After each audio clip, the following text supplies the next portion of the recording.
Happy independence day. প্রত্যেকে প্রজাতন্ত্র দিবসের শুভেচ্ছা। ইনফিট সলিউশন জব ইউটিউব চ্যানেলে প্রত্যেকে স্বাগত জানাই। আজকে তোমাদের সঙ্গে মোস্ট গুরুত্বপূর্ণ টপিক নিয়ে চলে এসেছি, যেখানে তোমাদের মধ্যে অনেকেই কনফিউশন ছিল যে আজকে তোমাদের সঙ্গে শেয়ার করতে চলেছি ডাব্লিউবি কনস্টেবল যে 12,000 শূন্যপদ কবে প্রকাশিত হতে চলেছে, কবে থেকে তোমরা ফর্ম ফিল আপ করতে পারবে এবং তোমাদের ডাব্লিউবি পিআরবির ডেপুটেশন ওয়াইজ তোমাদের কী তথ্য জানা গেছে সেগুলি তোমাদের সঙ্গে শেয়ার করব। তোমরা অনেকে কমেন্ট করছো যে দাদা, ডাব্লিউবি কনস্টেবল এবং কলকাতা পুলিশ কনস্টেবল এর মধ্যে কোনটি আগে প্রকাশ হবে।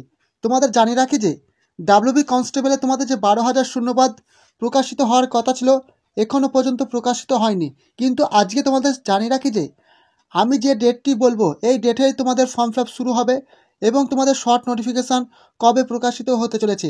আজকে হচ্ছে তোমাদের 26শে জানুয়ারি প্রজাতন্ত্র দিবস, কালকে 27শে জানুয়ারি এবং 27, 28 অ্যান্ড 29 তারিখ।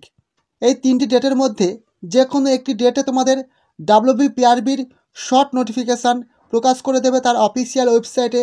যে কোনো দিনে তোমরা আমার এই কথাটা মিলিয়ে নেবে, পাই টু পাই তোমরা যেদিন প্রকাশ করা হবে সেদিন তোমরা এই ভিডিওতে এসে কমেন্ট করবে। তার আগে তোমাদের কোনো কমেন্ট করার প্রয়োজন নেই। যেদিন তোমাদের শর্ট নোটিফিকেশান প্রকাশ করা হবে 30 তারিখের মধ্যে তোমাদের শর্ট নোটিফিকেশান পাবলিশ করা হবে ডাব্লিউবি পিআরবির অফিসিয়াল ওয়েবসাইটে। এবং তোমাদের কবে থেকে ফর্ম ফিল আপ শুরু হবে সেটা সবথেকে মোস্ট গুরুত্বপূর্ণ হচ্ছে যে তোমাদের ফেব্রুয়ারি 10 তারিখ তোমাদের ফর্ম ফিল আপ শুরু হয়ে যাবে। 10 তারিখের মধ্যে তোমাদের ফর্ম ফিল আপ শুরু হয়ে যাবে ডাব্লিউবি কনস্টেবল 12,000 শূন্যপদে। এবং তোমরা অনেকে কমেন্ট করছো যে ডাব্লিউবি কনস্টেবলে ফর্ম ফিল আপ শুরু হবে। ঠিক আছে, কলকাতা পুলিশ এবং ডাব্লিউবি কনস্টেবলের এখানে কি একটাই এক্সাম হবে না দুটি এক্সাম হবে?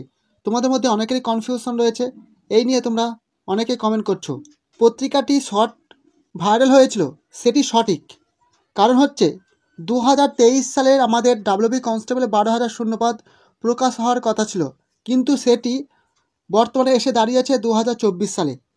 আমাদের যে 2024 সালের নোটিফিকেশানটি প্রকাশ্য হবে এটা তোমাদের 2023 সালের নোটিফিকেশান। এটা বলার কারণ হচ্ছে তোমাদের এরপর অর্থাৎ এই 12,000 এবং কলকাতা পুলিশ 3600 যে প্লাস শূন্যপদ প্রকাশিত হতে চলেছে, এই নোটিফিকেশানের পর তোমাদের যেগুলি নোটিফিকেশান প্রকাশ করা হবে সেখানে তোমাদের শুধুমাত্র একটাই এক্সাম হবে। ডাব্লিউবি কনস্টেবল 12,000 আগে যে প্রসেস ছিল সেই প্রসেসে তোমাদের এখানে রিক্রুটমেন্ট সম্পূর্ণ হবে। তোমাদের এখানে টোটাল দুটি এক্সাম হবে, ইন্টারভিউ হবে এবং তোমাদের যেমন ফিজিক্যাল হতো সেই টোটাল সিস্টেম তোমাদের এবার রয়েছে। পরবর্তী তোমাদের যখন নোটিশ প্রকাশ করা হবে সেক্ষেত্রে তোমাদের একটাই এক্সাম হবে। তাহলে তোমাদের ডাব্লিউবি কনস্টেবলে 12,000 শূন্যপদের নোটিফিকেশান প্রকাশিত হতে চলেছে 10ই ফেব্রুয়ারির মধ্যে। পরবর্তী যখনই ফুল নোটিফিকেশান অফিসিয়াল ওয়েবসাইটে পাবলিশ করা হবে তোমাদের সঙ্গে ডিটেলস সমস্ত কিছু ইনফরমেশান শেয়ার করে দেবো। সবার ফার্স্ট আপডেট পেতে অবশ্যই চ্যানেলটি সাবস্ক্রাইব করে রাখবে। দেখা হচ্ছে পরবর্তী নেক্সট ভিডিওতে। জয় হিন্দ, বন্দে মাতরম।